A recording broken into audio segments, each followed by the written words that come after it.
Les vraies voix Sud Radio, 17h-19h, Philippe David, Cécile de Ménibus. Chers amis, on vous souhaite la bienvenue. Merci de nous écouter tous les jours. Et sur ma shopping list, je voudrais un Philippe David avec moi pour co-animer. Il est là, en pleine forme. Bah écoutez, vous voyez, mais comme heureux de vous retrouver d'ailleurs. Vous avez une belle shopping list. Ouais, c'est une très belle chose. Et j'ai demandé que ça, vous avez remarqué. Ah bah, c'est logique. Je sais pas, j'aurais pu demander un Philippe Bilger. Bah, ah, mais il est voilà. là. Oui, bien sûr, une il est là. shopping list en un seul mot, bien sûr. Exactement, Oui. voilà. En tout cas. Et il est bon en anglais. Comme vous êtes à côté de Philippe David, ma chère Cécile. J'ai l'impression que vous la plaignez d'être à côté de moi. Au contraire. Ouais, il aimerait s'intercaler entre nous deux. Un coup à droite, un coup à gauche, un coup à droite, un coup à gauche. Ça serait pas mal, hein, visuellement. Ouais, ce serait marrant. Moi, je Allez. suis paralysé, moi, Ah chaque oui. fois que je vois Philippe Bilger. Pourquoi Ça nous en fera beaucoup. Ben non, mais vous avez raison, pourtant, hein, Dieu sait si ma carrière, j'en ai vu des gens dangereux, mais.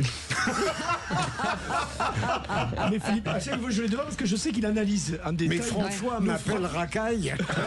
Bon, ben, tu vois. Et je vois, il analyse toujours nos phrases, nos mots, et j'ai toujours Ah, oui, peur de la réponse derrière. J'ai trop à faire avec les miens.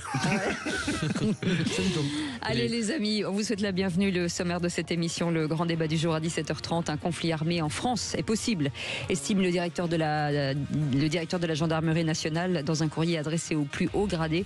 Hubert Bonneau évoque un point de bascule, une multiplication des menaces et des conflits. Alors parlons vrai, est-ce que vous constatez ce basculement là où vous vivez ou pas? Et à cette question, faut-il s'inquiéter du basculement de la société dans l'hyperviolence?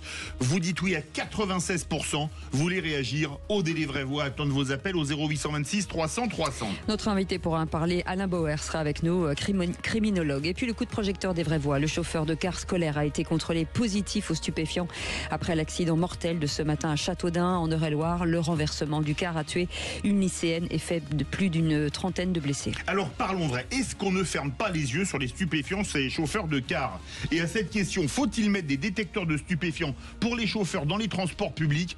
Vous dites oui à 83%, vous voulez réagir, encore et toujours le 0826 300 300. On vous souhaite la bienvenue, c'est les vraies voix jusqu'à 19h. Les vraies voix Sud Radio. Et on vous disait pas des cracks tout à l'heure quand on vous disait que Philippe Bilger était là. Bonsoir Philippe. Bonsoir Philippe Bilger. On n'a pas dit non plus que c'était un crack, soyons clairs. Ah bah ça, c'est vous qui le dites. Hein. Du bien venant de vous, ce sera étonnant. Moi, je n'ai pas de problème avec la direction, je vous le dis tout de suite. Ça tacle, hein. Et Tom Conan est avec nous. Bonsoir Tom. Bonsoir Tom. On est ravis de vous accueillir. Ravi d'être là. Bruno Pomar, parce qu'il faut bien la police. Hein. Oui. Président Un petit d'initiative peu d'ordre dans ce bazar. Sécurité intérieure et maire de Belleflou. Merci d'être là. Je suis très très heureux d'être avec vous et oui. je vous dis encore une fois, je suis toujours face à Philippe Bilger, c'est j'allais dire une antiquité. Voilà, il arrive même pas à trouver. Un monument. Même de Belleflou, essayez d'être honnête. C'est un monument, Philippe Bilger. Ah, c'est un monument. Parce que moi, il m'impressionne toujours. Non, mais il a une rhétorique, il a des choses que je n'ai pas moi. Et... Vous voulez le visiter? Non, c'est toujours intéressant de l'entendre. C'est parce que quand on est devant, il faut faire attention. Hein. Attention, les marches sont hautes. C'est une manière d'étouffer par rapport. Quelles sont les heures d'ouverture du coup de Ça, c'est top secret. Allez, 0826 300 300, Brigitte de Seine-et-Marne est avec nous. Bonjour Brigitte. Bonsoir. Bonjour, bonsoir à tous. Bonsoir. Un vrai sujet sur la criminalisation de la pensée. Alors sur la criminalisation de la pensée, oui effectivement, avec Philippe Carly qui est président du groupe de presse Ebra, qui a été contraint à la démission après une enquête menée par Mediapart, parce qu'il avait fait des likes sur les réseaux sociaux, alors je crois sur Alors il en a fait sur Sarah Knafo, il en a fait je crois sur Marine Le Pen, sur CNews. Voilà, ce qu'on appelle abusivement des gens d'extrême droite. Et moi, si vous voulez, ça m'inquiète, mais extrêmement, cette dérive gauchiste, parce que d'abord, ça entrave la liberté d'opinion et la liberté d'expression. Ça criminalise la pensée en obligeant les gens à démissionner ou en les condamnant à la mort sociale sous prétexte d'extrême droitisation ou de fascination. Et c'est tout simplement une dérive autoritaire et ça nuit considérablement à la démocratie et aux Français.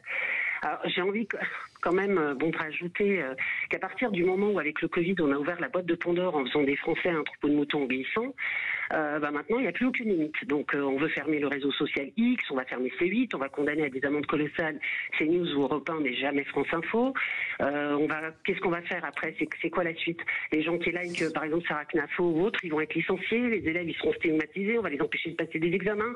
En politique, dès qu'il y a une voix dissonante, on va les traiter de fachos, ça va aller jusqu'où? Exactement comme ça. Forcément la société elle va exploser à force de brimades et d'interdictions. On ne peut pas continuer comme ça. Et Brigitte, moi ça m'inquiète. Voilà, on va faire réagir les vraies voix. Les indignations sont à géométrie variable. Absolument, je trouve que Brigitte a totalement raison et on n'a pas assez parlé de la démission de ce Philippe Carly, prétendument avec son consentement. Ce qui me frappe, c'est au fait l'absence de courage. Ces gens-là, ils acceptent d'être stigmatisés et démissionner contre la liberté d'expression. Vous avez vu le syndicat SNJ-CGT qui a été d'une violence... Ah oui. Tom, 2 secondes vite, très vite. Moi je pense qu'en fait les gens devraient assumer en fait leurs idées, fût-elle l'extrême droite. Moi je pense que c'est quelque chose qu'il faut combattre chaque jour, si j'ose dire.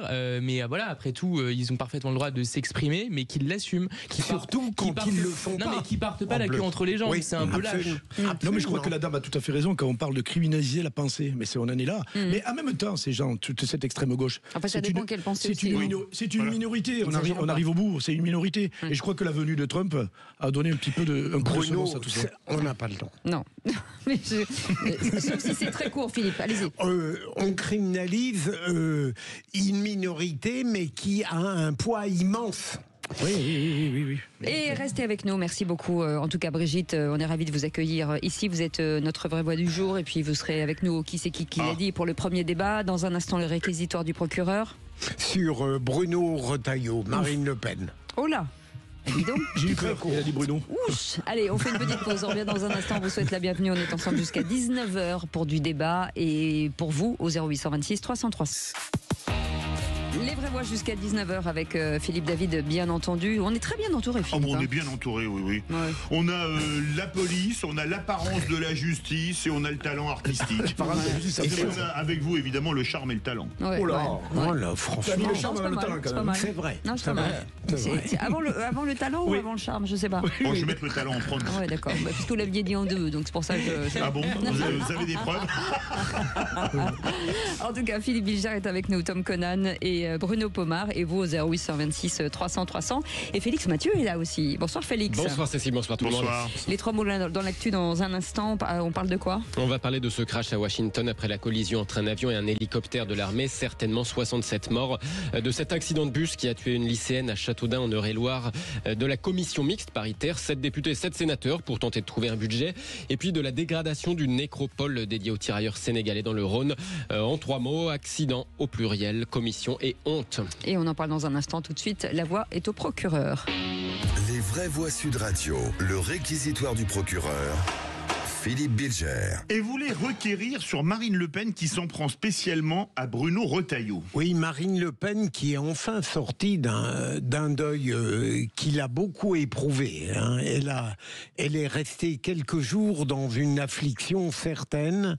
Elle a repris d'une aire en allant sur LCI hier, où elle a donné un très long entretien et où elle a manifesté son impatience de gagner en 2027, mais où surtout elle s'en est pris de manière très vive et tout à fait normale sur le plan du verbe démocratique à Bruno Retailleau. Ce qui m'a intéressé, c'est la manière spéciale dont elle a visé ce ministre qui, selon moi, est excellent, et on comprend bien pourquoi elle craint l'influence de Bruno Retailleau sur son électorat à partir du moment peut-être où il est de nature à ramener vers la droite dite républicaine des électeurs qui n'auront pas envie d'aller forcément au Rassemblement national avec des risques d'échec ou de transgression démocratique. Donc c'est très net, le fait qu'elle lui en veuille est le signe que je n'ai pas tort lorsque je vante son action. Tom Conan. Philippe Bilger dit qu'il n'a pas tort, donc c'est déjà bon signe. Non, j'ai pas voulu dire nous n'avons pas tort, ce qui aurait été un peu présomptueux. Je pense qu'elle a peur. J'imagine que c'est un peu la stratégie Sarkozy 2007, effectivement, quand il essayait de mettre en avant des discours, disons, associés à l'extrême droite dans le champ républicain. Enfin, supposer que ça soit que ça soit possible et concevable, mais effectivement, ça a marché dans le sens où il a effectivement fait tomber l'extrême droite d'alors. Oui, je pense que fondamentalement, elle a de quoi s'inquiéter. Après, je pense que dans l'un comme l'autre cas, c'est pas la bonne politique à mener, mais ça, c'est un autre problème. Moi, je pense un peu moins qu'en 2007 parce que le Rassemblement national a pris une ampleur et une force, une stabilité qui est quand même là présente. Maintenant, c'est vrai que Retailleau, effectivement, il est très à droite. Il dit ce qu'entendent les Français, ce que veulent entendre les Français, c'est que voilà, beaucoup de sécurité, etc. Donc il est en plein dedans, quoi. C'est clair. Hein, et c'est vrai qu'il peut effectivement essayer de ratisser un petit peu dans le secteur du Rassemblement national. Mais je pense pas, moi, très sincèrement, parce que encore une fois, le Rassemblement national a pris une ampleur, plus de 140 députés à l'Assemblée. Ils sont une véritable force politique. Quoi qu'on dise, c'est eux la première force. Avec l'UDR. Hein. Ils sont à 120. Avec Ciotti, etc. Fait 140. Mais ça veut dire qu'ils c'est la plus grosse force de l'Assemblée nationale. Donc. Mais on pense aussi à 2027. Oui. Et c'est pas uniquement pour maintenant qu'elle a peur. Mais je pense qu'elle a quand même perdu pas mal de points il y a quelques mois lorsqu'ils ont voté la censure, parce qu'évidemment ça a été vu à certains égards comme étant abusif ou excessif, la censure contre le gouvernement Barnier. Et je pense que les gens s'en souviennent, c'est-à-dire même les gens de son camp, si j'ose dire, s'en souviendront, se diront voilà, c'est pas des gens qui sont capables d'être en responsabilité et de voir un peu sur le long terme la politique à mener. Merci beaucoup Philippe Bilger. Tout de suite, les 3 mots dans l'actu. Les vraies voix Sud Radio. 3 mots dans l'actu, Félix, qui sont accident au pluriel, commission et honte. Les autorités n'espèrent plus retrouver de survivants à Washington après le crash suite à la collision d'un avion et d'un hélicoptère militaire. Bilan potentiel de 67 morts. À Châteaudun, en Eure-et-Loire, le chauffeur du car scolaire de 26 ans contrôlé positif aux stupéfiants. Il a été placé en garde à vue. Son véhicule s'était renversé, tuant une lycéenne, blessant 20 élèves. Ce matin, on y reviendra dans le coup de projecteur des vraies voix, 18h40. À suivre aussi 7 députés, 7 sénateurs réunis depuis ce matin pour tenter de trouver un accord sur le budget. Les travaux avancent à la commission mixte paritaire. Et puis une honte, une indignité, réaction d'Emmanuel Macron après la profanation d'une nécropole dédiée aux tirailleurs sénégalais à Chasselet dans le Rhône. Les vraies voix Sud Radio. Nous sommes passés d'une opération de sauvetage à une opération de récupération des corps, indiquent les secours à Washington. La nuit dernière, un avion et un hélicoptère militaire de retour d'entraînement se sont percutés au-dessus de la capitale fédérale avant de se cracher dans le fleuve Potomac. 64 passagers dans l'un, 3 militaires dans l'autre. Et pas vraiment d'explication à cet accident pour le moment, à entendre Sean Duffy, secrétaire d'État au transport. This was a clear night. C'était une nuit claire, le ciel était dégagé. L'hélicoptère suivait une trajectoire standard. Si vous vivez dans la région de Washington, vous verrez des hélicoptères monter et descendre le long du fleuve. Cette configuration de vol est fréquente lorsqu'on vit à Washington. C'était le cas la nuit dernière. L'avion d'American Airlines qui arrivait suivait un schéma de vol standard. Il n'y a donc rien d'inhabituel à ce qu'un avion militaire survole le fleuve et qu'un avion atterrisse ici. Sean Duffy, secrétaire donc d'État au transport des États-Unis. On parle quand même de la pire catastrophe aérienne des États-Unis depuis 2009. Philippe Bilger, J'ai adoré, pardon de le dire encore une fois, la réaction de Donald Trump quand je pense à la manière dont nos chefs d'État, il a dit clairement ce qui s'était passé, l'erreur qui avait été commise selon lui, il n'a pas tourné autour du pot tragique, c'était clair. On voit les images à la télévision, c'est terrifiant. Hein. Il faut attendre l'enquête. Mais ce qui est étonnant, c'est vrai que des hélicoptères, alors ça peut se faire, mais vous savez, c'est des zones, les CTR, moi je suis pilote, donc je connais un peu le sujet. Pilote de petits avions. Il y a des CTR, des zones d'approche qui sont très sécurisées et effectivement les militaires peuvent rentrer dans ces zones à très basse altitude. On l'a vu d'ailleurs, on voit l'hélicoptère arriver. Il y a eu un manque d'informations ou mauvaise compréhension d'informations qui ont été données par tout. Ce qui est étonnant, c'est que le pilote de l'hélicoptère ne répond pas à la tour. Oui, il a pu pas entendre ou pas comprendre. Enfin bref, le résultat, c'est un crash. Mais c'est vrai que tout de suite ça a été dit. Enfin, ce qui s'est passé a été dévoilé directement, mais c'est quand même la moindre des choses. Enfin, il me semble que là c'était quand même assez clair. C'était quand même difficile difficile d'envisager d'autres scénarios. Tu imagines, Tom, une tragédie comme ça en France, un président de la République qui irait dire clairement les responsabilités? S'il le sait, pourquoi ne pas les livrer? Je pense que Philippe a raison. On ne les dit pas comme ça, tu sais, où il aurait trop peur. Prendre beaucoup de mesures, ouais, c'est très... Ouais. On serait plus précautionneux. Et puis il y a le en même temps. Et puis il y a le deuxième mot surtout. Oui. Quand même. La commission mixte paritaire est réunie depuis ce matin pour tenter de trouver un accord sur le budget. Oui, prenez 7 députés, ajoutez 7 sénateurs, mélangez tout ça, saupoudrez 247 amendements. La recette pour tenter de concocter un budget, alors que 2025 est maintenant bien entamé. Tout de même, les travaux avancent, selon les parlementaires de la coalition gouvernementale qui sont majoritaires dans cette commission mixte paritaire. Pour le moment, 95 articles sur 247 votés sans grande modification. En tout cas, ça c'était à l'issue de la première matinée de travail. Si les socialistes obtiennent des garanties, ils ne doivent pas voter ensuite la censure, estime le maire PS de Montpellier, Michaël Delafosse. Nous sommes dans l'opposition, mais il faut être utile au pays et responsable. Et donc sur des questions qui sont importantes, l'éducation nationale, qu'on ne dérembourse pas les médicaments, que les partenaires sociaux puissent revoir l'injuste réforme des retraites, eh bien, si on obtient sur ces sujets-là... Vous avez obtenu ça. Si cela est confirmé, eh bien, dans ce cas-là, il faudra prendre nos responsabilités et permettre tout simplement... ne pas voter la censure. Et ne pas voter la censure, parce que la France, elle doit être gouvernée. Mais on ne doit pas donner un blanc-seing. Michaël Delafosse, maire PS de Montpellier, avec Jean-Jacques Bourdin ce matin sur Sud Radio. Plutôt positif. Il mérite, ça c'est strictement personnel, ma chère Cécile, il mériterait de n'être pas socialiste. Non, mais ce qui est dommage, c'est que ça sera le statu quo, finalement. Il y a quand même de grandes probabilités pour que jusqu'en 2027, ça soit le statu quo politiquement, quand bien même il y aurait une nouvelle dissolution qui aboutira probablement à un résultat équivalent à ce qu'on a aujourd'hui à la Chambre basse. Donc moi, je pense que c'est quand même problématique. Il y a quand même plein de champs dans lesquels il serait nécessaire d'intervenir assez urgemment, de modifier un certain nombre de choses, et en fait on va rien faire pour des raisons probablement électoralistes, en tout cas de stratégie par rapport à 2027.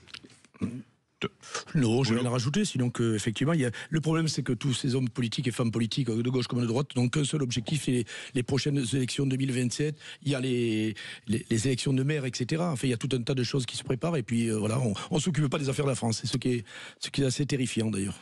Troisième mot, honte. Une nécropole dédiée aux tirailleurs a été dégradée à Chasselet dans le Rhône. Plusieurs dizaines de plaques dégradées dans ce lieu dédié à la mémoire des combattants africains tombés pour la France durant la guerre 14-18, ce qu'on appelait les tirailleurs sénégalais, avec notamment des tags en référence aussi au vaudou. L'Office national des combattants et victimes de guerre porte plainte. Emmanuel Macron a lui réagi sur les réseaux sociaux en partageant d'ailleurs l'article de nos confrères de Lyon Capitale. Honte et indignité, crie le chef de l'État. Les Français savent ce qu'ils doivent aux tirailleurs sénégalais morts pour la France. Scandaleux. Non, c'est bien qu'il ait réagi, le président. J'aimerais que... Je parlais de l'acte qui était scandaleux, évidemment, pas la réaction du président. Non, bien sûr, mais la réaction du président me fait plaisir dans la mesure où il l'a pas toujours eu. Oui, c'est ignoble, évidemment. C'est très bien que ça soit souligné, qu'on en parle, parce que parfois il y a des choses comme ça qui peuvent être invisibilisées, donc il faut absolument que tout le monde les ait en tête. Et c'est surtout qu'on les a mis en avant souvent. Il y a 130 000 de mobilisés, il y en a quand même 30 000 de morts. Et on les a mis souvent. Allez devant les amis et puis faites la guerre. Donc c'est scandaleux. Ce qui s'est passé, c'est scandaleux. Merci beaucoup Félix Mathieu. On vous retrouve un petit peu plus tard. Allez, dans un instant, le grand débat du jour, la France face à un risque de conflit armé. Le directeur général de la gendarmerie alerte sur une montée des tensions. Alors parlons vrai. Est-ce que vous constatez ce basculement là où vous vivez ou pas ? Et à cette question, faut-il s'inquiéter du basculement de la société dans l'ultra-violence ? Vous dites oui à 95%. Vous voulez réagir ? Le 0826 300 300. Notre invité pour en parler, Alain Bauer, criminologue et auteur de ce livre, La conquête de l'Ouest chez Fayard. Bonsoir, merci d'être avec nous. Petite question, comme le dit le général, est-ce qu'il y a une montée des radicalités de tous bords ? Indiscutablement, elle est à la fois, pour une fois, validée par un outil statistique, par l'opinion publique et par la manière dont on peut s'en rendre compte dans la vie courante. On développe dans un instant, et si vous voulez bien entendu commenter, vous êtes les bienvenus. 0826 300 300. Aude vous attend. À tous. Les vraies voix comme tous les jours de 17h à 19h. Je dis tout comme tous les jours parce que je le redis. Vous savez, c'est l'effet de répétition qui fonctionne. C'est qu'à force, je le dis pas comme si vous le découvriez, mais je me dis voilà, c'est comme Carglass. Vous vous souvenez de Carglass? Oui. C'est la même chose. Nous on répare et on remplace. Voilà, c'est ça. Non, on remplace pas beaucoup, on répare. Voilà. Sinon, il y a bien longtemps qu'on serait plus là. Allez, on vous souhaite la bienvenue autour de cette table. Philippe Bilger, Tom Conan et Bruno Pomar. Et vous au 0826 300 300. Tout de suite, le grand débat du jour. Les vraies voix Sud Radio, le grand débat du jour. On ne sait jamais sur quoi on va tomber. Le mec qui va sortir un flingue ou n'importe quoi. C'est la société d'aujourd'hui. La réalité des chiffres, c'est que l'ensemble des violences dans notre pays contre les biens et les personnes progresse à 2 chiffres en 2022. Les blessures par balle, il y en a pratiquement tous les jours. Notre sécurité dans ce pays est de plus en plus en péril. On a forcément l'impression qu'une journée en France, ça rime avec violence. Il y a un climat d'insécurité qui est exceptionnel. Il faut qu'il y ait une répression judiciaire qui soit extraordinaire. Il y a un risque qui nous guette, c'est le risque de l'accoutumance. Déclaration après déclaration, on considère que l'indignation puisse suffire et qu'on passe à autre chose et au prochain fait divers. La capacité de rétablir l'ordre, elle vient de l'autorité. L'autorité, elle vient de la constance. On n'a pas besoin d'emphase, on n'a pas besoin de grands discours, il faut de la constance. Un conflit armé en France, c'est possible, estime le directeur général de la gendarmerie dans un courrier adressé au plus haut gradé. Le général Hubert Bonneau évoque un point de bascule, une multiplication et une montée des menaces et des conflits. Alors justement, croyez-vous à ce risque de conflit armé en France? Et à cette question, faut-il s'inquiéter du basculement de la société dans l'ultra-violence? Vous dites oui à 95%. Vous voulez réagir? Le 0826 300 300. Et notre invité Alain Bauer qui nous fait l'amitié d'être avec nous ce soir, criminologue et auteur de ce livre La conquête de l'Ouest chez Fayard. Merci d'avoir accepté cette invitation sur Sud Radio. Philippe Bilger. Difficile de ne pas s'inquiéter du basculement de la société dans l'ultra-violence.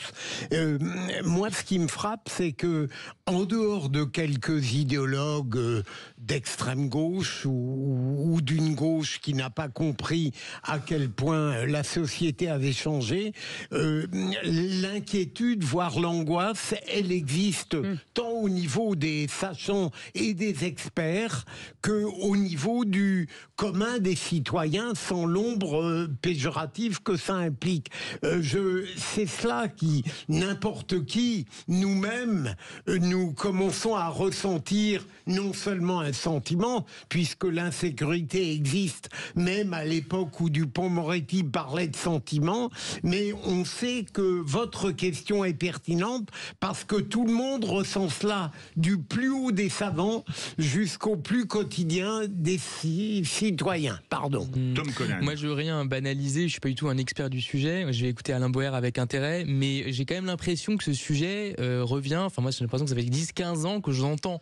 Donc est-ce qu'il y a vraiment une dynamique nouvelle là depuis quelques mois ou depuis quelques années, ou est-ce que c'est un problème qui existe plus ou moins selon un poids équivalent depuis 10, 15 ou 20 ans? Donc est-ce que c'est pas non plus quelque chose qui revient sans arrêt un peu comme une rengaine?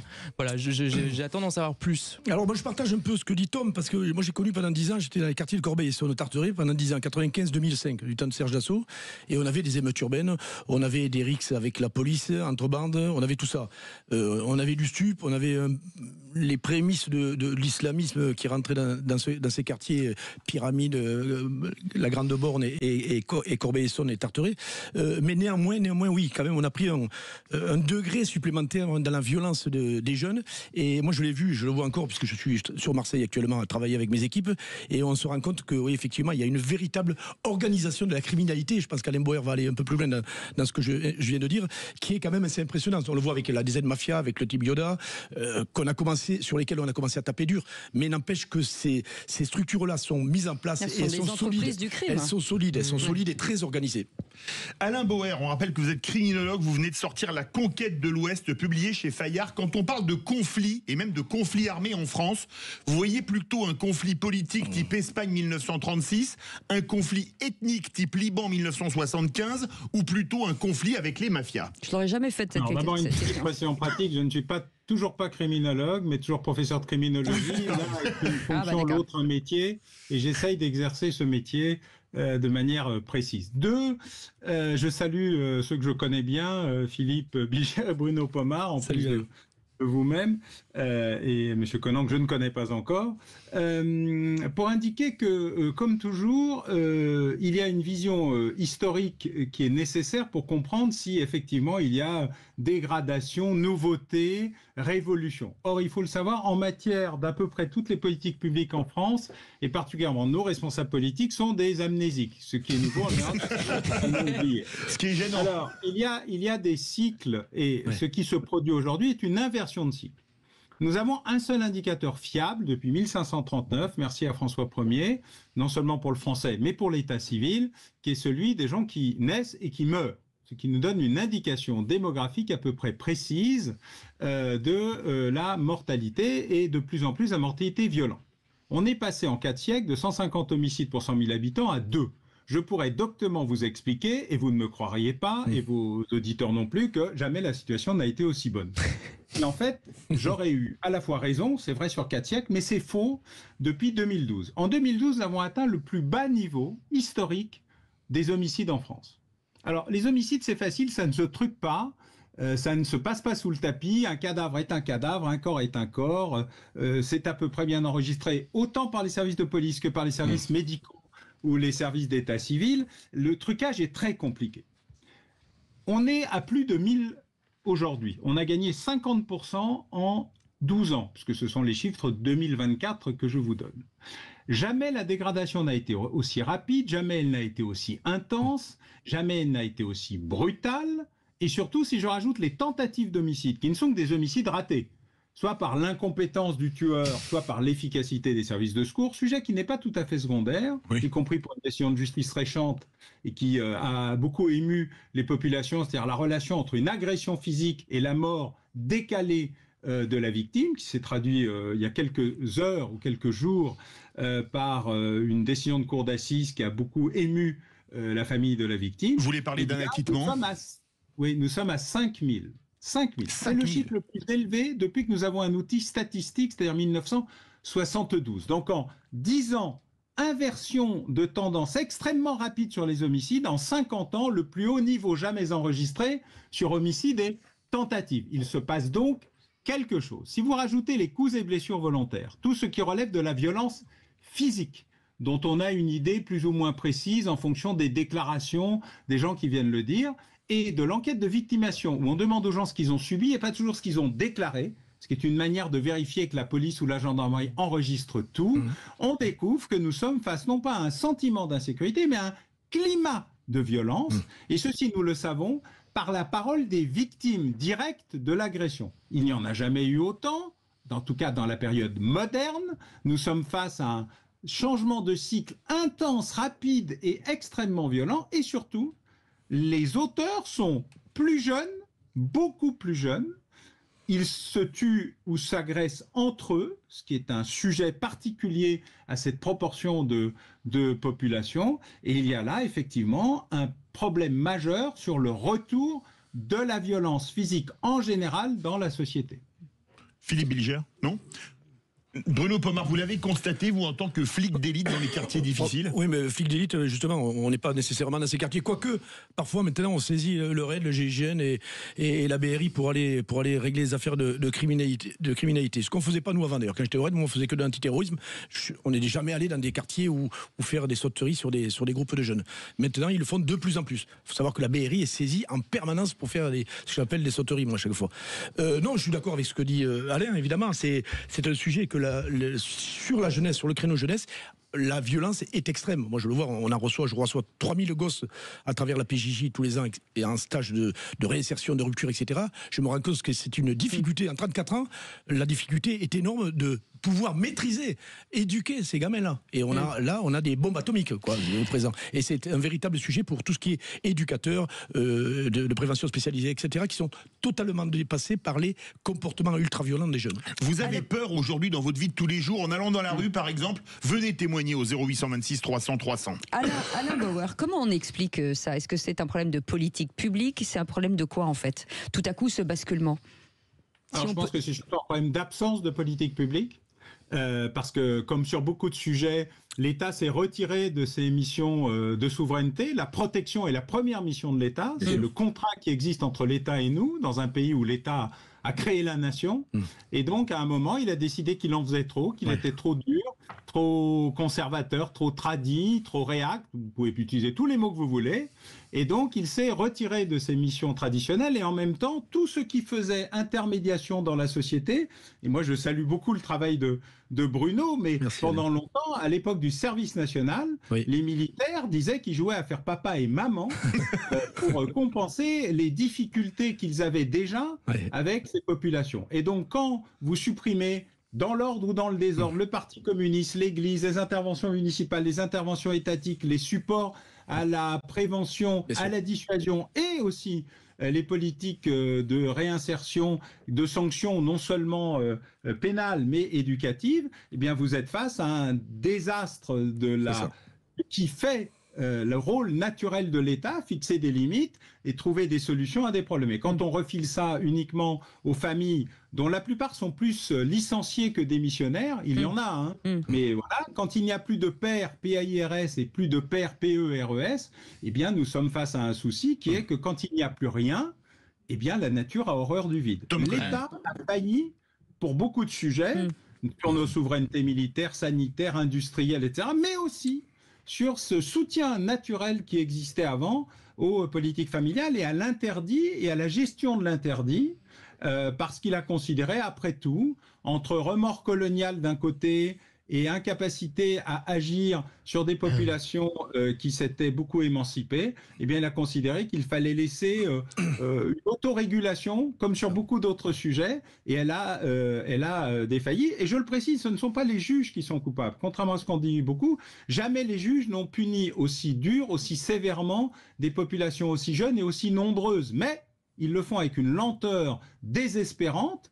D'abord parce qu'il y a une paupérisation générale du système judiciaire, en dehors d'autres sujets qui sont plus connus par Philippe Bilger que par moi, sur la nature de certaines doctrines qui peuvent exister en milieu pénal, mais surtout parce qu'aujourd'hui, l'État est en retrait sur à peu près tout, et notamment sur ce terrain. Tom. Alors, je vois qu'Alain Bauer est un lecteur notamment d'Emmanuel Todd, qui effectivement met en avant le retrait, la disparition du Parti communiste et effectivement de l'Église catholique, comme effectivement des instruments de médiation. Que ça, c'est effectivement. En bon laïc que je suis. C'est un point. Non, mais c'est un point. On vous donne le bon Dieu sans confession, Alain Bauer. C'est un point qui est effectivement intéressant, moi, qui m'avait frappé chez Emmanuel Todd, qui dit des choses effectivement intéressantes dans bien des cas. Mais moi, ce qui m'interroge aussi tout de même, au-delà de ce que vous avez déjà évoqué à l'instant, c'est tout de même, quand on prend effectivement les 10-15 dernières années, il y a quand même aussi un climat, on pourrait dire, de violence sociale, politique, alors bien que tous les guillemets que ça suppose. Il y a quand même eu l'épisode des Gilets jaunes, qui a quand même été d'une intensité extrêmement frappante. Voilà, à partir de 2018, il y a eu d'autres conflits sociaux. Et quand je dis également violence sociale, c'est parce qu'on est aussi quand même dans un monde, aujourd'hui, tout se sait, on sait qu'il y a, pas seulement en France, mais quand même des gens qui s'enrichissent énormément, il y a des inégalités très importantes. Alors dans un pays comme la France, c'est moins le cas que dans d'autres pays. On est le pays le plus redistributif du monde. Mais oui, d'accord, mais c'est quand même, aujourd'hui, on voit tout ce qui se passe ailleurs.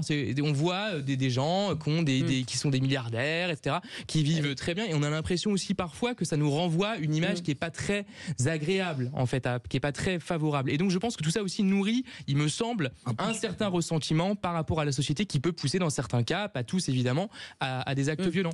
Réponse d'Alain Bauer et puis on part au standard. Oui, réponse courte à Alain Bauer, s'il vous plaît.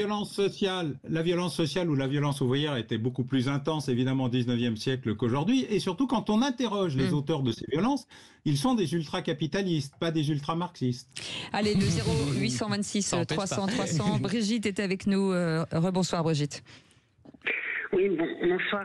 Effectivement, que dire après Alain Bauer, c'est pas forcément le plus simple. L'hyperviolence, évidemment, ça fait peur à tout le monde. Je pense que si vous regardez autour de vous, il y a quelqu'un obligatoirement autour de soi qui s'est fait ou agresser ou voler son téléphone ou cambrioler la maison ou casser sa voiture. Et malheureusement, ça devient quotidien. Et là encore, ce que je disais tout à l'heure, c'est littéralement effrayant. Et moi, ce qui m'inquiète, c'est qu'on a quand même un code pénal qui permet de sanctionner les parents. Parce que quand vous avez des gamins de 14 ans qui en plantent un autre et qui sont dehors à des heures pas possibles, forcément, c'est qu'il y a des parents qui sont défaillants derrière. On a un code pénal qui permet aussi de responsabiliser les parents et les rendre pénalement responsables de ce que font leurs ados. Moi, j'ai oui, du mais mal c'est à pas comprendre, une mesure très populaire. C'est pour ça que ça fonctionne pas, peut-être. Oui, mais à un moment donné, quand on en est au stade où on en est aujourd'hui, est-ce qu'on en est vraiment à dire si c'est populaire ou pas? Est-ce que le fait d'être populaire passe au-dessus l'intérêt général de tout le monde? Justement, le réquisitoire d'hier de Philippe Bilger était sur le procureur de Melun qui classe les plaintes sans suite. Ça aussi, ça participe au quotidien à tout ça, et c'est très très compliqué. Je veux dire, quand on en arrive là à classer des plaintes sans suite, sans enquête, sans rien du tout, toutes les incivilités du quotidien font que, à un moment donné, la France va devenir une cocotte minute. Les gens vont se rendre justice eux-mêmes. C'est déjà le cas. Hein. Bougez pas, Brigitte. Alain Boer, dans la mesure où on sait que certains parquets, comment dirais-je, englués par le nombre, ne poursuivent pas des catégories de délinquance extrêmement importantes. À votre avis, quelle serait, dans le climat actuel, la délinquance spécifique qui mériterait le plus d'être poursuivie? Violence physique. Réponse claire, ça c'est la réponse cash qu'on attendait. Le système pénal, c'est prison pour tout et pour tous, vous le savez bien, dans la lecture du code pénal, paraît-il d'interprétation stricte, mais dans réalité, le code pénal est submergé, enfin les magistrats d'ailleurs, par des injonctions diverses qui vont de s'occuper des porte-clés pour Airbnb voilà. Et les injonctions multiples, sans aucune hiérarchie, qui n'agissent en fonction que du critère du dernier truc qui a mobilisé l'opinion, posent un problème absolument majeur dans l'occupation réelle et l'activité réelle Il a fallu... Je me rappelle le premier article que j'ai écrit sur le risque d'embolisation et la violence qui montait en matière de narcotrafic date de 1999. Il a fallu 30 ans pour que dans le même journal, on découvre que le narcotrafic existait et que nous étions en train de perdre une bataille majeure par rapport à une professionnalisation historique, comme l'a dit très bien Bruno Pomar, de l'organisation du narcotrafic. Pourquoi? Parce qu'avant, ça n'existait pas et que le système français, c'est négation, minoration, éjection. En français courant, c'est pas vrai. C'est pas vrai. Vous inventez tout. Vous êtes des receleurs des peuples collectifs et tous des fachos. Deuxièmement, c'est pas grave. Bon, c'est vrai, mais vous exagérez beaucoup. Troisièmement, c'est vrai, c'est grave, mais c'est pas de ma faute. C'est quelqu'un d'autre, on ne sait pas bien qui ailleurs. Et donc, l'absence de réponse graduée, intelligente, en prévention, en dissuasion et en sanction, et la sanction n'est pas toujours la prison, amène à une désagrégation du dispositif sur l'ensemble des critères. Or, ce qui structure aujourd'hui la demande de sécurité, c'est la violence. Violence sexuelle, d'un côté, agression sexuelle et violence physique. Le sujet fait beaucoup réagir au 0826 300 300, direction Mont-de-Marsan dans les Landes. Bonsoir Ludovic. Bonsoir Evrevois.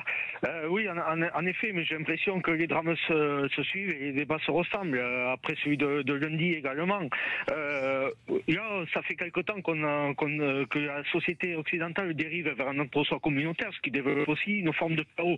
Pour conjuguer ça à une politique de l'excuse, à une politique qui casse notre modèle socio-économique, il n'y a plus de cadre dans notre société, il n'y a plus de règles, il n'y a plus de respect des règles, il n'y a plus de respect de l'autre. Il y a un sentiment également fort de justice qui ne protège pas les victimes. On peut parler de la responsabilité pénale pour les mineurs. Il n'y a plus d'éducation.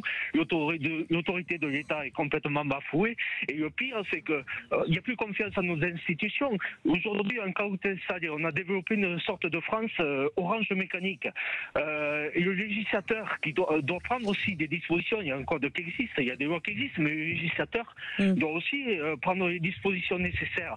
Sinon, le chaos, aujourd'hui, la réponse politique n'existe pas face à ce chaos. Mais après, là où je rejoins Alain Bauer, c'est aussi une histoire de cycle. C'est-à-dire qu'après le chaos, l'ordre risque de revenir. Et il faut espérer qu'il revienne très vite. Justement, Ludovic, un mot de la fin, le mot de la fin, Alain Bauer, peut-être une lueur d'espoir? Ah mais la lucidité, c'est quand le principe de réalité gagne. Il gagne toujours, d'une manière ou d'une autre. Il est juste très lent. Et quand il ne gagne pas dans un espace naturellement de dialogue et d'un certain équilibre entre prévention, dissuasion et sanction, c'est que la sanction est la sanction la plus dure qui gagne. Donc il y a un choix entre avoir un outil qui répond à une partie des problèmes et en expliquant clairement à la population ce qui est là où on s'est trompé et ce qu'on est en train de faire.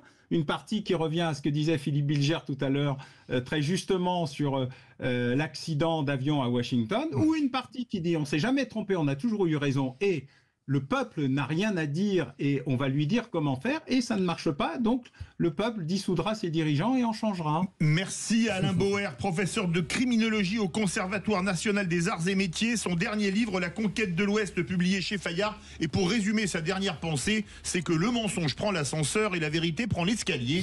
Je crois que c'est quand même à peu près ça. C'est pas mal. Mais elle arrive toujours au dernier étage. Voilà, c'est ça. Merci beaucoup Alain Bauer d'avoir été avec nous.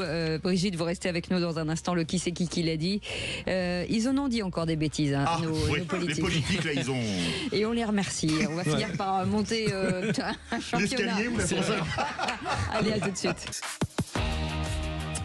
Et l'école reprend, bien entendu, aujourd'hui. Et donc, sur notre liste des élèves, Philippe Bilger, présent. À présent. Ah oui, Tom Conan, présent. Et Bruno Pomar. Présent également. Bruno Pomar qui est bien entendu assis à côté du radiateur en fin de classe, comme d'habitude. Comme à l'école, j'étais toujours au fond de la classe. C'est pour ça que j'ai pas fait les brillantes études de Philippe Bilger. C'est pour ça que vous êtes devenu policier. Hein. Mais vous en vantez pas, franchement. Mais il n'est pas attaché au radiateur en plus. Non, c'est les autres qui l'ont attaché au radiateur. Et j'ai une anecdote là-dessus, mais je ne la raconterai pas. Allez, Brigitte, vous lancez le jingle. Et c'est parti pour le quiz. Les vraies voix Sud Radio, le quiz de l'actu. Non mais il faut que ce soit sobre parfois. Ma chère Brigitte, écoutez, c'est vous qui répondez en premier. Qui c'est qui l'a dit à 3 points. Pour l'Algérie, je ferai exactement ce que fait Donald Trump avec la Colombie. Retailleau. Non, c'est excusez-moi. Brigitte. Non, Éric Zemmour. Marine Le Pen. Bonne réponse de Philippe Bilger qui l'a dit avant. Philippe Bilger a répondu avant vous, Brigitte. Qui c'est qui l'a dit à 3 points? Ce n'est pas un homme politique. Quand vous écoutez le ministre de l'économie, on se dit qu'il est très très loin des réalités des chefs d'entreprise. Brigitte. Arnaud. Non. Lisnard. Non. Président de syndicat. Ah oui, de syndicat d'entreprise. Je sais plus comment il s'appelle, le gars du MEDEF. Comment il s'appelle le président du MEDEF. Le nom de famille peut-être le plus courant en France. Martin. Patrick Martin. Qu'est-ce qu'il est brillant ce garçon. Merci. J'ai du mal à vous aider parfois. Il faut trouver des trucs. Qui c'est qui l'a dit 3 points sur le budget? Monsieur Bayrou est vraiment un vieux renard. C'est très malin. Brigitte. Non, c'est pas Brigitte qui l'a dit. Mais vous, vieux renard, alors qui a pu dire ça Langouchat. Non. Tanguy. Jean-Philippe Tanguy. Bonne réponse. Qui est très très bon en matière de finances. Qui c'est qui l'a dit à 3 points, Brigitte? Bernard Arnault vire à l'extrême droite. Brigitte. Je sais pas, Olivier Faure. Non. Tondelier. Non. Panot. Non. Mélenchon. Si je dis poule. Poule, coq. Le cornu. Non. Non, mais non. Coq. Non. Coquerel. Non. Coquerel. Voilà. Bien sûr.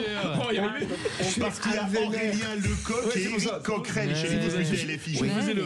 Je suis bien obligé de donner des indices, sinon Il y a beaucoup de chance, monsieur Bilger, aujourd'hui.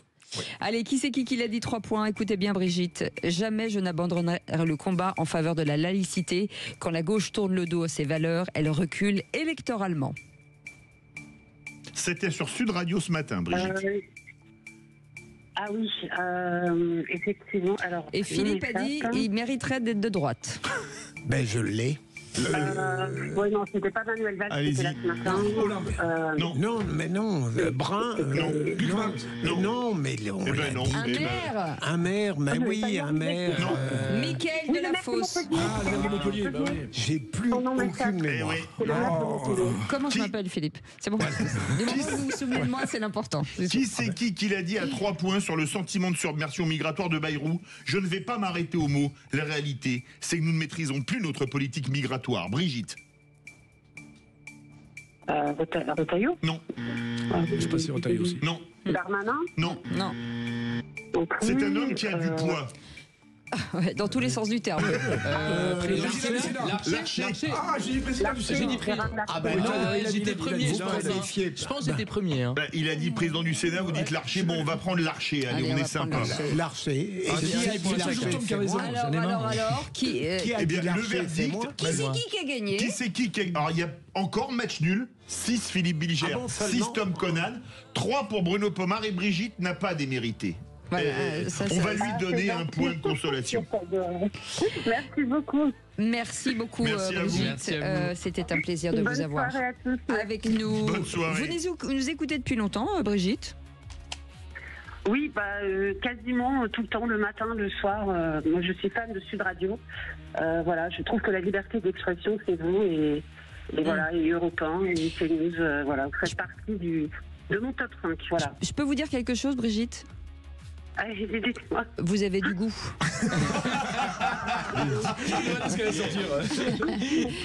On vous embrasse très très fort. Merci beaucoup d'avoir joué avec nous et d'avoir été notre voix brillante. Vous restez avec nous dans un instant, le journal. Après la météo avec Rémi André et après la météo de la raderie avec Philippe David. Au tempora, au mores, au temps, au mœurs.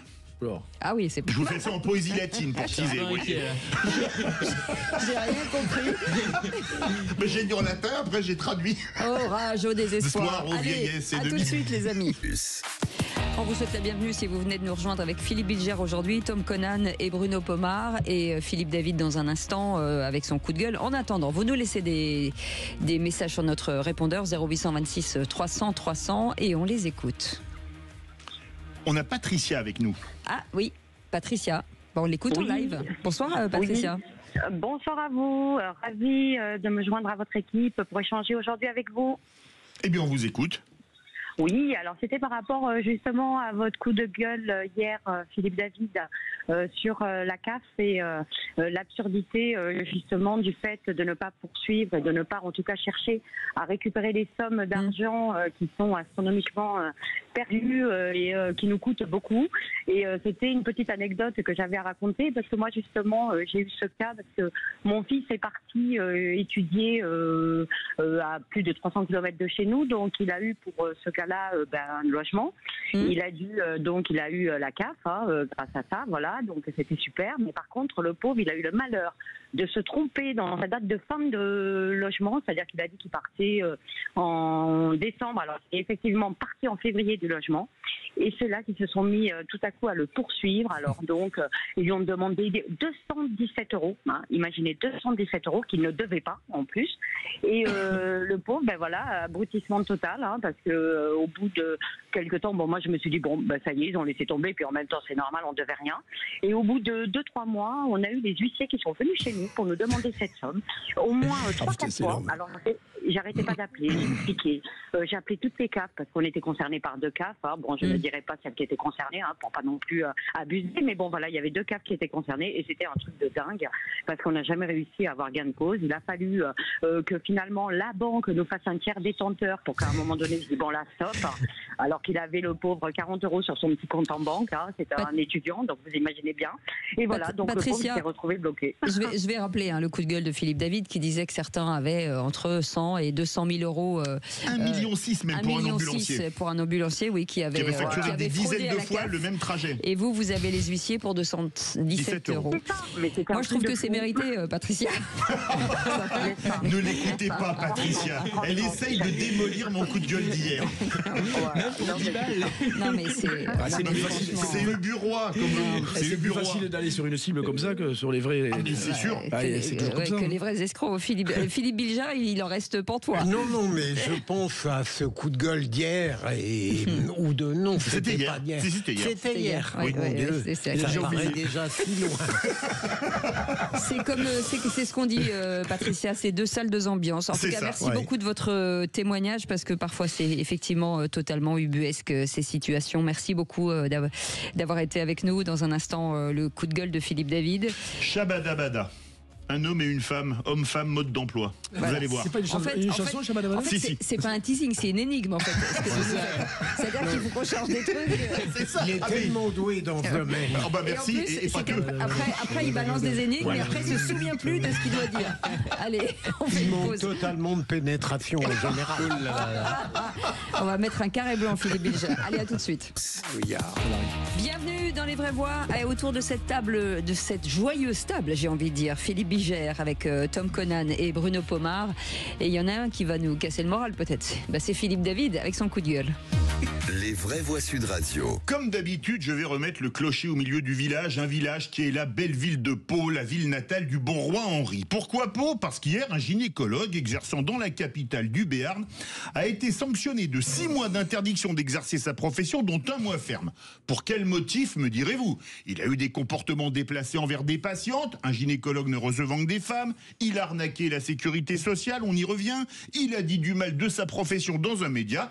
Pas du tout, il a refusé d'ausculter une femme trans, c'est-à-dire biologiquement un homme, avec un argument imparable, je cite, « Je n'ai pas cette compétence, scientifiquement un homme est un homme, une femme est une femme, même s'il se considère comme une femme, je dis que c'est un homme. » Bref, une réalité biologique et médicale. Il faut d'ailleurs saluer l'honnêteté du médecin, qui aurait pu s'enrichir en faisant payer le patient, la facture étant en fait payée par l'ensemble des assurés sociaux.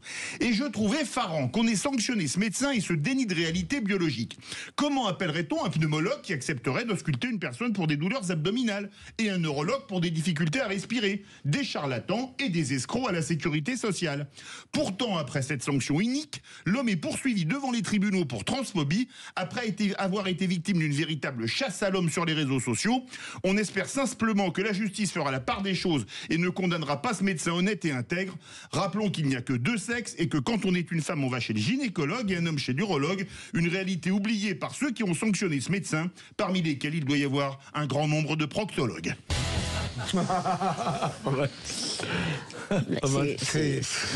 C'est ubuesque en fait.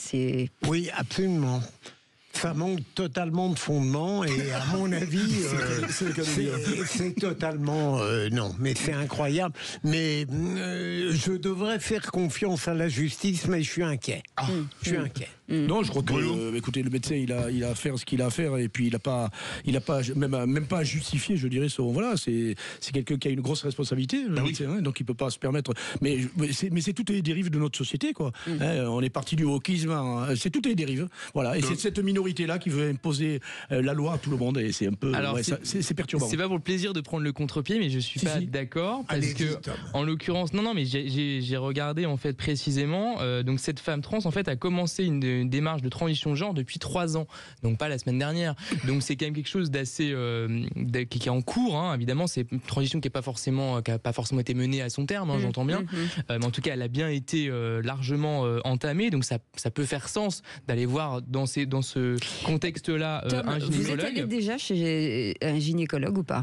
Moi non. Moi, je suis un homme cisgenre, je suis jamais allé chez un gynécologue. Excusez-moi, votre question est un peu intrusive. Non, mais en revanche, je connais des personnes qui ont fait des transitions et je pense que ces personnes, notamment des femmes trans, enfin une femme trans, que je connais de près. Mais les tissus, c'était pour une auscultation des seins et ils disaient les tissus ne sont pas les mêmes, je n'ai pas les compétences. Oui, d'accord, mais en l'occurrence, apparemment, le médecin a été alerté effectivement par messagerie que son prochain patient serait une femme trans et donc par principe, on pourrait dire le gynécologue a dit je ne m'occupe pas de ça, il y a des spécialistes à Bordeaux et à Toulouse. C'est-à-dire qu'avant même en fait de recevoir la personne, la femme trans, il a refusé, il semblerait en tout cas, si les informations sont bonnes, dans le Figaro. Parce qu'il ne sait pas quoi en faire en fait. Bah oui, il est médecin, il n'est pas charlatan. Ouais, mais il ne va pas s'occuper d'un truc où il n'est pas compétent. Une femme trans. Pardon, mais un frottis, c'est un frottis en fait. Oui, voilà. Mais je pense qu'après, en tant que médecin, il aurait dû quand même au moins recevoir cette personne, quand bien même ensuite il se serait trouvé incompétent en l'état du corps de la personne.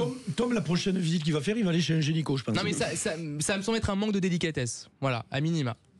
Oui, voilà, c'est le principe, c'est de donner son avis. Donc moi, tout me va. En revanche, bon bref, on va pas discuter pendant 15 ans parce que ça n'a pas de sens. Vous restez avec nous, on fait une petite pause. Dans un instant, écoutez, laissez-moi fini. On reviendra sur ce qui s'est passé à Châteaudun. Le chauffeur de car accidenté était positif aux stupéfiants. Donc vous voulez commenter au 0826 300 300. En attendant, nos invités sont là pour l'Info Plus. Vraie Voix Sud Radio. Et c'est l'info en plus avec un... S'il vous plaît, on continue. C'est l'info en plus. Faites venir la police. Mais que fait la police?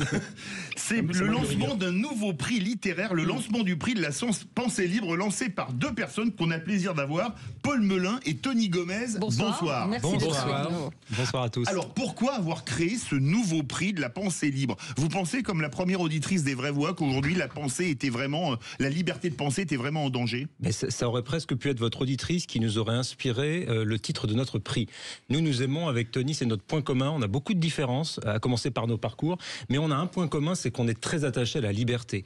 Et le monde des livres doit être un monde de liberté, un monde dans lequel il n'y a pas de livres proscrits, un monde dans lequel on ne met pas les livres à la poubelle, ou un monde dans lequel on ne les brûle pas. Et Dieu merci, pour le moment, ça n'existe pas en France. Donc on doit vraiment, si vous voulez, par ce prix, s'ouvrir à tout le monde. Ça pourrait être des livres, c'est des essais qu'on va primer, ça peut être des livres qui viennent de la gauche, de la droite, du centre ou d'ailleurs. Nous, on est vraiment dans une logique, si vous voulez, inspirée de la pensée dans ce qu'elle a de plus libre. C'est pour ça qu'on a choisi ce terme-là, ce beau terme du 19e siècle, et on va s'appliquer à ça. Philippe. Alors, deux questions parfaitement amicales. Mais je n'en doute pas, cher Philippe. Les délibérations seront-elles honnêtes? Et deuxièmement, le montant du prix. Là, mon petit doigt me dit qu'il va être candidat. Je pense qu'il va écrire quelque chose, Philippe Bilger. Alors là, Philippe, je pense que vous mettez un peu la charrue avant les bœufs. L'idée, c'est déjà de parler de ce prix. Et ce qu'il faut, c'est le mettre dans le contexte. L'idée de ce prix, c'est qu'il ne vivra pas comme la plupart des prix au moment de la remise, avec un prix. Nous, on va le faire vivre au quotidien. Et il commence à vivre. On commence à recevoir des livres. On commence à en parler. Moi, j'ai un slogan, c'est « On a le droit de tout dire, on n'a pas le droit de mentir ». À partir de là, le mot politique ne fera pas partie de notre réflexion et le prix vivra au quotidien. On parlera de tous les livres et pas forcément de ceux qui sont primés. Quant au prix, ce sera une surprise. On va conjuguer, comme on conjugue nos différences, on va conjuguer des talents, c'est-à-dire que le prix sera associé à l'art. C'est beau. Moi, je trouve ça très bien qu'il y ait des nouveaux prix qui se créent, surtout s'il y a une dotation, parce qu'il ne faut pas oublier que les auteurs ont besoin quand même d'argent, et pour continuer à écrire. Les Vraies Voix ne pensent qu'au fric. On voit qu'il y a une dimension pécuniaire autour de cette table. Parce que c'est un auteur. Vous savez que le prix Goncourt, par exemple, effectivement, n'est pas doté, ce qui est quand même incroyable. C'est une grande notoriété. Vous vendez 500 000 livres. Mais ce n'est pas doté. Vous avez raison. Mais en revanche, pourquoi le prix de la pensée? C'est-à-dire que le prix Goncourt, Renaudot, Femina, enfin les autres prix ne seraient pas mais on se positionne pas par rapport à eux en disant en opposition, en chien de faïence, en opposition du tout. L'idée, c'est que nous, on va travailler avec les essais. Donc la différence avec la plupart des prix, c'est que la plupart des prix récompensent des romans. Oui, effectivement. Moi-même, j'en écris un, donc j'ai pas de problème à adorer les romans. Vous avez reçu dans les Vraies Voix d'ailleurs. Et vous m'aviez reçu pour un certain nombre de livres. Et c'est vrai que moi, mes livres, j'ai écrit des essais. Et avec les copains essayistes, on disait toujours, mais il y a très peu de livres pour les essais, de prix pour les essais. Ou alors, ce sont des prix littéraires comme le Renaudot, où il y a un Renaudot essai en plus, mais c'est pas le prix principal. Officiel, c'est un prix que pour les essais, essais politiques et essais économiques. Deux récompenses. C'est une question version interrogatoire, c'est la police. Ah oui, là, vous me faites peur. Je vais pas faire de bouquin. Je suis un honnête citoyen. Paul, Tony, mais comment ça? Alors ça va fonctionner comment? Vous avez un jury d'experts, de spécialistes, c'est ça? Comment ça va fonctionner? Il y aura deux jurys, donc un jury pour le prix de la pensée libre politique et un jury pour le pensée de la pensée libre économique. Et donc vous avez quoi, un panel de spécialistes, de lecteurs, comment ça? Ouais, c'est ça. On va avoir une dizaine de jurés côté politique et une dizaine côté économique. Et on va les recruter par rapport à leur talent. On va essayer de faire un jury qui sera le plus, alors pour employer un mot à la mode, tiens, ça va vous plaire ici puisqu'on en parlait il y a quelques instants avec votre exemple palois, on va avoir de la diversité dans notre jury, avec de la diversité dans les opinions, dans les parcours, dans les âges, dans la géographie. Voilà, vous avez tout compris. En fait, on veut vraiment faire un prix qui soit pas le prix de l'entre-soi, qui soit le prix de la liberté. Et comment ça a été accueilli, justement? Peut-être que vous avez eu d'autres prix qui commencent à regarder ce que vous faites. Disons que le monde littéraire fonctionne parfois en entre-soi, dans un certain nombre de prix, mais globalement, je pense, mais je suis peut-être un optimiste, un béat, un candide, je ne sais pas, je suis peut-être le candide de Voltaire, mais je crois que beaucoup de gens, et moi j'ai eu beaucoup de coups de fil d'éditeurs, d'amis qui sont dans des prix, qui m'ont dit mais c'est formidable, il n'y en a jamais assez, et en fait on a tous une même cause, c'est les livres. Donc on ne va pas commencer à se faire la guerre. contraire, notre combat à tous, c'est le même, c'est promouvoir les livres, faire lire les gens qui ne lisent pas forcément. Donc c'est une cause tellement noble qu'on peut que s'associer et travailler tous ensemble à cette noble cause. Mais par contre, comme c'est des essais effectivement et pas des romans, les essais par définition développent des idées. Et donc est-ce qu'il y a une doctrine, par exemple, parce que c'est pas du tout quelque chose qui est inavouable, hein. Est-ce qu'il y a une idée derrière, une cause que vous défendez ou des causes? Non, on défend simplement la liberté de penser, et c'est ça qui est important. Et surtout, en faisant vivre les livres toute l'année sur les réseaux sociaux, on va s'adresser à une clientèle qui ne pousse pas forcément les portes des librairies, qui ne connaît pas les prix littéraires. Une dernière question, sachant que Sud Radio est la radio du rugby, vous allez récompenser les essais, allez-vous récompenser les transformations? C'est joli. Nous, on va transformer l'essai. C'est beau ça. Ah oui, c'est beau. On entre dans la mêlée, mon cher. Vous aurez peut-être. Et j'ai même pas eu de pénalité de Cécile, alors là, c'est bon. Et je rajoute également qu'on demandera à nos followers de nous donner leur avis, et ça va compter. Ils vont participer. On va être un prix sur le numérique. Ça, c'est bien. Merci beaucoup, messieurs. Merci beaucoup, Paul Molin. Merci beaucoup, Tony Gomez, pour la création de ce prix de la pensée libre. Et vous êtes venu en parler sur Sud Radio, où il y a marqué Parlons vrai. Donc on est en adéquation avec vous. Merci beaucoup d'avoir été avec nous. Dans un instant, le tour de table de l'actu des vraies voix. Philippe Bilger. La pensée libre, je vais dire, je me demande pourquoi les vaillants modestes sont plus appréciés que les puissants friqués. Bruno Pomar. Moi, je viens d'oublier parce que j'avais deux sujets. Les trois mousquetaires woke. Bon, super, allez. C'est très bien. Tom Conan. Moi, je vais parler de l'Europe qui va essayer de relancer la croissance face à Trump. D'accord. Il y en a un seul qui est concentré ici. C'est bien, vous en avez un sérieux sur 3 dans l'équipe. Et encore, on rame. Allez, à tout de suite. Les vraies voix jusqu'à 19h avec Philippe David, et autour de cette table, Philippe Bilger, Bruno Pomar, Tom Conan. Et vous, au 0826 300 300, vous savez que Aude, souriante, vous attend bien entendu. Tout de suite, le tour de table de l'actu des vraies voix.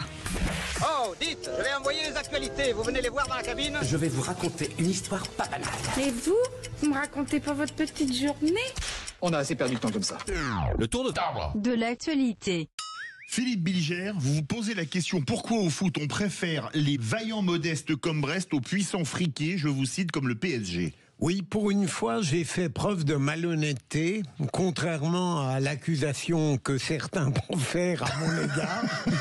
Mais lorsque je dis pourquoi préfère-t-on, je veux dire pourquoi est-ce que je préfère en réalité les vaillants modestes en matière de foot, l'équipe de Brest, plutôt qu'aux puissants friqués, le PSG. J'ai une sainte horreur contre les mastodontes qui ont de l'argent, et j'ai la plus grande tendance sportive, et même davantage pour les équipes qui ont des revenus modestes et qui donnent une conception, une vision du football extraordinaire. Je sais tout ce qu'on pourrait me répondre, mais il n'empêche que à chaque fois que Brest gagne, malheureusement, ils ont perdu hier. 3-0 hier soir. Et que le PSG gagne, je ne suis pas enthousiaste. Je me dis, c'est tout de même la moindre des choses lorsqu'on a cette armada. Mais Brest, c'est un bonheur. Donc, il faut aimer les faibles.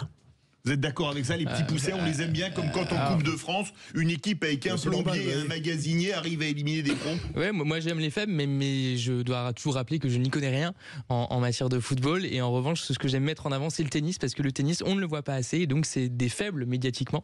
Personne ne regarde du tennis. Quand même, en dehors de Roland Garros. Je suis pas d'accord avec vous avec le mot faible. Non mais médiatiquement, dans le sens où on entend très peu parler, c'est terrible. En dehors de Roland Garros, il y a 15 jours dans l'année, sinon il n'y a rien. Donc moi je pense qu'il faudrait aussi développer les sports minoritaires entre guillemets. Non mais bon, le foot c'est l'opium du peuple on dit, donc voilà, mais ça vit grâce à ces clubs, même si Brest c'est un grand club quand même, hein. Bon, ça leur a mis un petit éclairage en même temps, ils ont perdu que 3-0 compte tenu du niveau des Espagnols. Là, ils ont créé quelques occasions. Donc oui, non mais il a raison, il y a deux poids deux mesures avec ces équipes internationales. Et puis voilà, mais soutenons le football parce que c'est quand même toujours intéressant de pratiquer le sport et le foot est encore une fois quelque chose d'important pour notre jeunesse. Mais c'est vrai que il y a deux poids deux mesures, c'est vrai. Et j'en profite moi pour saluer le multiplex de Canal+. Hein, parce que c'était extraordinaire. C'était bien. Hier, la performance, elle est je vais au Stade de France vendredi. Vous en foutez peut-être? Complètement. Vous avez une autre information importante comme ça? Il va voir France Gall. La prochaine info. Non mais Bruno, la prochaine info importante comme ça, on fait une édition spéciale. Bougez pas. Avec plaisir, si je peux. Ça me ferait plaisir. Toute la radio passe en édition spéciale. Vous allez vendredi? Oui. C'est génial. Allez, puisque vous avez la parole. J'ai un emploi du temps bien rempli. Vous voulez qu'on en parle ou... Oui, on continue le tour de table. Oui, alors coup de gueule. Vous savez qu'on parle des déficits budgétaires par milliards, par dizaines, des centaines et de 1000 milliards, de 3000 milliards. Enfin bref, j'en viens au côté cinématographique avec les deux gros navets qui sont sortis, Kung Fu Zora et puis les 3 mousquetaires woke avec les 3 femmes racisées qui ont été mises en scène, qui nous ont coûté la bagatelle, parce que c'est nos impôts les amis, 6,5 millions pour 43 000 spectateurs avec Kung Fu Zora, et pour les 3 mousquetaires woke 10 millions de dépenser pour faire 6 millions de public, je crois. Ouais. Et quand on voit les actrices se pavaner sur les réseaux sociaux en gros en se foutant de tout le monde, quoi, je trouve que c'est pathétique de dépenser le CNC, c'est notre pognon, France Télévisions, c'est notre pognon. Je trouve ça mais scandaleux. Alors j'ai regardé, ça fait une moyenne pour les 3 mousquetaires woke de 2 spectateurs par salle. C'est scandaleux. Ça fait quand même pas beaucoup. C'est scandaleux. Je suis tout de même déçu. Je pensais que Bruno avait un sens artistique. Après, pas du tout avec ça. La performance des films, vous savez, c'est comme dans toute l'industrie culturelle, c'est toujours impossible à prévoir. Hein. Non, mais que le film soit bon ou mauvais. Mais si le bouche à oreille est bon. Ouais, alors moi j'y crois pas trop à ça. Regardez un petit truc en plus. Ouais, mais regardez les derniers Astérix. C'est 10 millions, mais ça a coûté combien? 50 millions d'euros? On s'en fout, c'est du privé. Ça, moi, ça m'intéresse pas du tout, si vous voulez. Je pense pas uniquement. Le CNC finance aussi les films commerciaux. Ce qui est normal, mais France Télévisions ne finance pas. Artistiquement, le dernier Astérix, pour moi, c'est proche de zéro. Voilà, c'est mon opinion personnelle. Mais je veux dire, et pourtant, ça a fait beaucoup de succès. Donc, ce que je veux dire, c'est que bon, c'est toujours subjectif ces questions-là. Je pense, Bruno, vous auriez préféré un 3 mousquetaires plus hard un petit peu. Écoutez Philippe, je vous permets pas de dire des choses pareilles. Quand même 3 mousqueteuses. Qu'est-ce que vous entendez par plus hard? Ce dont vous parlez en permanence. On a compris. Mais avec des épées, etc. C'est ça. Non mais c'est quand même. Non mais ça reste quand même. Non mais c'est encore. On parle d'un trop-soi, c'est ça. Il en faut pour tous les goûts. Oui mais non, excusez-moi. On est 68 000 habitants en France et à 43 millions. Je veux bien même à la limite répondre à notre ami Tom par rapport au Astérix. Ça fait des millions et des millions de vues. Ça fait plaisir à les gamins. Tout le monde s'amuse. Mais là, ça fait plaisir à quoi? Ça. Kung Fu Zora. Non mais attends, moi j'ai pas d'avis, je l'ai pas vu. Mais c'est une cata. Si on s'amuse avec notre pognon. Excusez-moi d'être violent ce soir. Non, mais vous êtes macroniste, pognon de dingue. Tom Conan, puisque le temps file, le business plan de l'Union européenne. Oui, alors comme vous le savez, on est tous quand même un petit peu en train de flipper actuellement avec Donald Trump, ses déclarations tonitruantes, ses règlements dans tous les sens, et du point de vue des conséquences économiques pour l'Europe et pour la France. Donc Ursula von der Leyen, fort de ce constat, a mis en avant un business plan pour l'Union européenne pour renouer avec la croissance. Alors en soi, évidemment, c'est bienvenu, puisque dans le contexte actuel, effectivement, ça s'impose. Donc c'est une boussole pour la compétitivité, je cite, qui doit permettre aux 27 États donc de ne pas être relégués derrière les États-Unis et la Chine. Alors j'ai regardé, effectivement, pour l'instant c'est uniquement un communiqué, donc c'est pas détaillé de manière très précise, mais bon, c'est quand même assez intéressant malgré tout. Il y a quand même une prise de conscience. Il y a notamment la question de l'écart en matière d'innovation qui doit être comblé. Elle veut mettre en place, en tout cas la Commission met en avant une des gigafabriques d'IA, donc d'intelligence artificielle, puisque vous savez que Donald Trump veut mettre 500 milliards d'euros sur la table aux États-Unis, réduire effectivement les dépenses excessives, renforcer la sécurité, simplifier également, financer la compétitivité, mobiliser l'épargne, etc., etc. Et notamment faire en sorte que l'Union européenne soit plus forte, c'est-à-dire qu'au sein même des échanges entre les pays européens, qu'il y ait moins d'obstacles. Et donc les pays d'ailleurs nationaux, enfin les États. Les États membres pourront de moins en moins mettre en avant des barrières, on pourrait dire nationales ou souverainistes, de souveraineté, pour s'opposer aux règles européennes. Donc voilà, l'idée c'est vraiment de construire un marché commun encore plus fort. Je ne sais pas si ça sera suffisant, mais en tout cas, je pense que c'est exactement la direction qu'il faut prendre dans la situation actuelle. Ce qui est dommage, c'est de le faire un peu tard. Je suis bien d'accord. C'est un peu tardif. Et si on arrivait déjà au moins à faire une Europe de défense et une Europe de la sécurité, ça serait formidable. Et de l'immigration aussi. Et là, on est en train de partir dans tous les sens. Ce que tu dis là, ça part dans tous les sens. Avec des gens qui ne sont pas d'accord les uns avec les autres. La souveraineté au pays de gérer certains problèmes et et de donner à l'Europe des responsabilités régaliennes au niveau militaire, au niveau sécurité et au niveau immigration. Économique, il n'y a pas de budget européen, je précise, il n'y a pas de politique économique européenne. Mais il serait bien que ce soit nous qui ayons cette politique en fait de se dire que sur l'innovation, qu'on soit un petit peu... Ah oui, qu'on soit associé aux prises de décision. Voilà. Vous pas avec moi, Philippe pas Cécile de ou la Ménibus. France? Non, je dis que souverainement, ce serait bien aussi que nous ayons déjà, avant de penser à l'Europe... Mais Tom a brutalement relevé le niveau de nos points de vue, il faut le reconnaître. C'est pour ça qu'on est un peu perdu, parce que jusqu'ici, avec Bruno Pomar, on était parti dans un truc. Dans un truc j'ai cassé l'ambiance en fait. Tout est plus, c'est bien sérieux. Allez, merci messieurs, merci beaucoup. Allez, vous restez avec nous. Dans un instant, un sujet important, sérieux, d'actualité qui vient de tomber malheureusement ce matin à Châteaudun. Donc le chauffeur du car accidenté était positif aux stupéfiants. Une lycée est décédée. Alors parlons vrai. Est-ce qu'on ne ferme pas les yeux sur les stupéfiants chez les chauffeurs de car? Et à cette question, faut-il mettre des détecteurs de stupéfiants pour les chauffeurs dans les transports publics? Vous dites oui à 84%. Vous voulez réagir? Le 0826 300 300. On vous attend ensemble. On est ensemble jusqu'à 19h. Retour des vraies voix et ils sont en pleine forme ce soir avec bien évidemment Cécile de Ménibus, Philippe Bilger, la police, Bruno Pomar, Tom Conan, l'artiste. Et c'est l'heure du coup de projecteur des vraies voix. Les vraies voix Sud Radio, le coup de projecteur des vraies voix.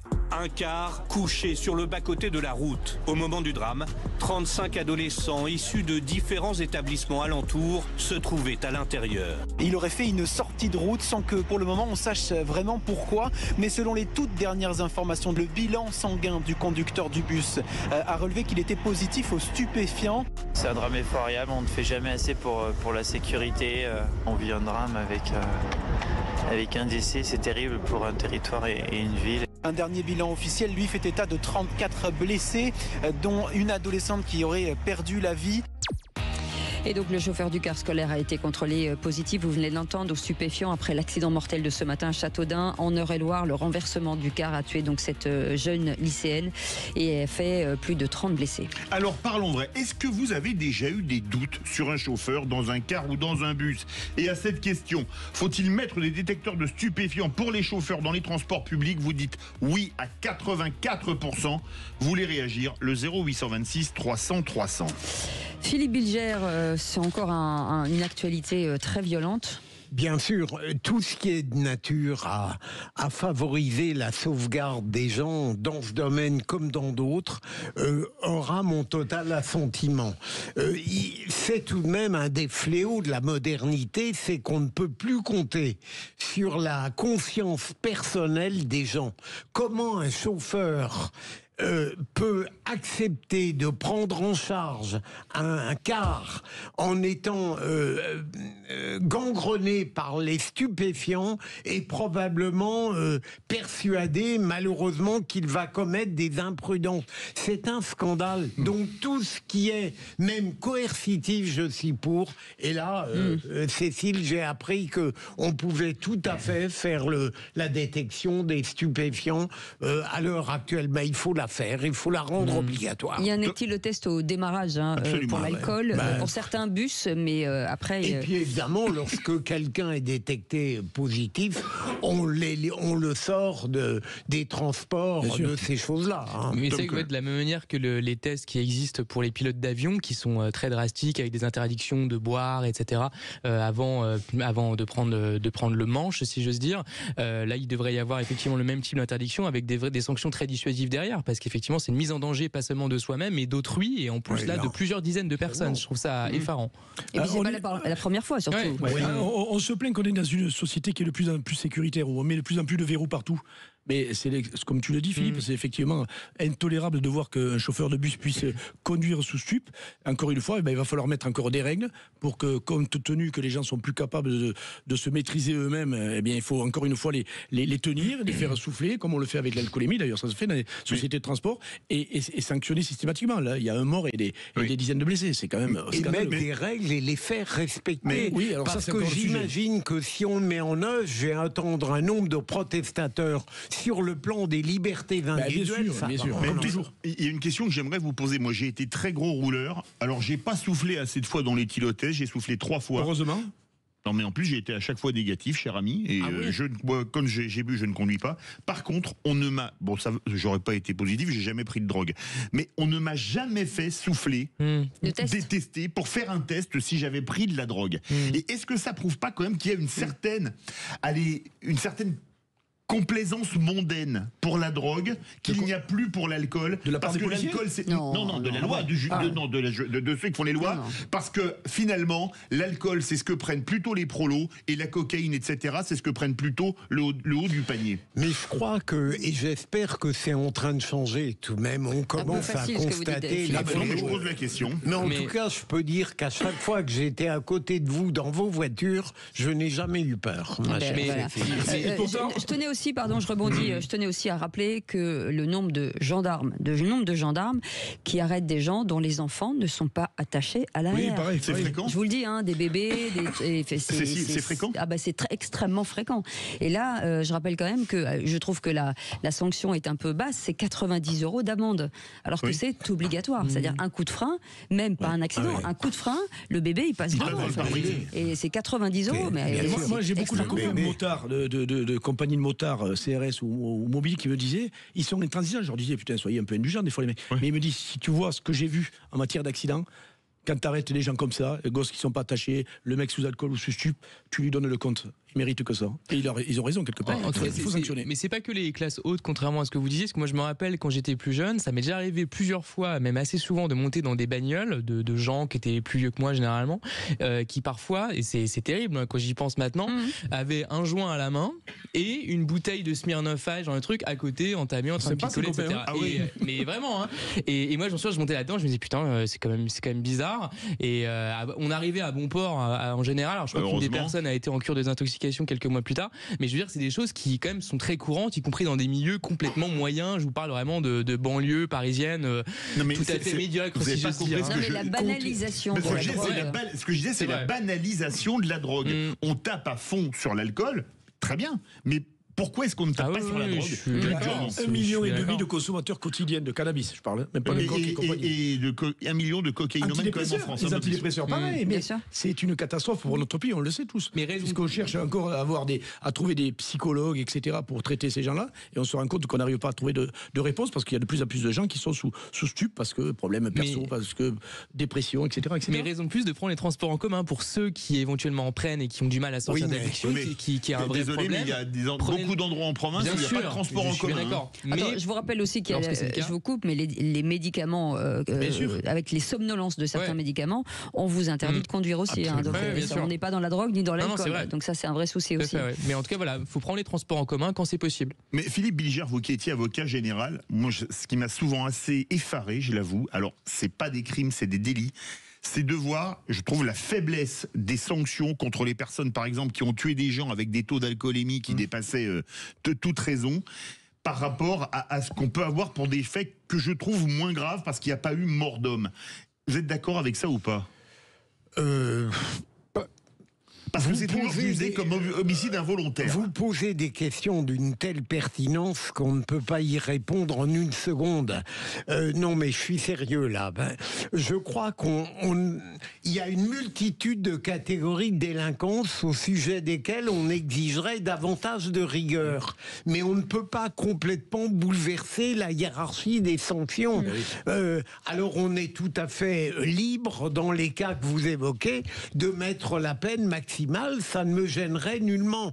Mais on est obligé tout de même de tenir compte des qualifications pénales initiales. Oui, mais 90 € quand vous n'avez pas attaché votre enfant. Est-ce qu'on est d'accord que 90 € pour la vie de votre enfant? Vous avez raison. Voilà. Moi, j'ai été verbalisée. J'ai pris 3 points parce que j'avais mon téléphone. J'étais en double. Enfin, j'étais non pas en double fil, mais j'étais à l'arrêt puisque je mettais Waze. Donc j'étais en train de mettre mon itinéraire. J'étais arrêté sur le bas-côté. J'ai pris 3 points. Non mais vous étiez arrêté. Ah bah parce que j'avais le téléphone à la main. Ça méritait une manque de discernement, je trouve. Et le président de la République n'a pas téléphoné. Non, il n'a pas téléphoné. Vous auriez dû faire une vidéo. Il n'y a pas eu un tic-tac là-dessus. Mais tu as raison, mais c'est un manque total de discernement de la part du discernement. Il peut te dire attention madame, etc. Et puis voilà, t'es arrêté. Lorsqu'on commence dans les exceptions, les gendarmes ou les policiers, on leur complique la tâche. C'est du discernement, mon cher Philippe, aussi. Oui, mais non. Je sais que le métier n'est pas facile pour les collègues. Je rectifie ce que j'ai dit. C'est la caméra qui m'a filmé. D'accord. C'est pas un policier, c'est la caméra. Parce que je suis arrêté et voilà, voilà. Mais c'est pour ça que comme la question des bus dont on parlait tout à l'heure, il faudrait en fait qu'il y ait des systèmes automatisés dans les véhicules directement. Non, mais y compris pour la ceinture, la bagnole ne démarre pas s'il n'y a pas de ceinture, etc. C'est-à-dire qu'il pourrait tout à fait y avoir techniquement des verrous de ce type. Oui, mais visiblement ça matche pas. En fait. Non, après, c'est la conscience de chacun.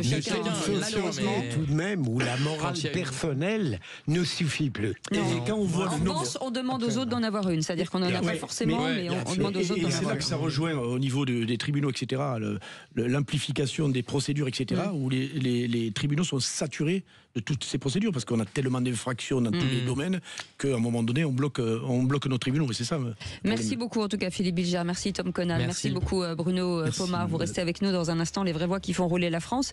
Et on parlera, c'est un petit peu l'antichambre, ce sujet, puisqu'on va parler des fraudes au permis de conduire qui explosent. C'est-à-dire que c'est énorme, car 40% des attestations de validité et des examens seraient faussées. Pour vous dire que on n'est pas arrivé au bout. Et puis on parlera du super éthanol, bioéthanol qui cartonne, puisque finalement c'est peut-être plus intéressant et c'est très bon pour le portefeuille. Et puis on ira aussi avec une très belle start-up française qui est basée en banlieue de La Rochelle, qui va faire un véhicule pour 4 personnes qui ne consomment pratiquement rien, avec même des batteries, des panneaux solaires sur le toit. 80 centimes pour 100 km. 80 centimes au 100 km et qui permettra de transporter 4 personnes. Restez avec nous, on est ensemble jusqu'à 20h. Merci messieurs, allez passer une belle soirée en tout cas et nous on se retrouve dans 5 minutes.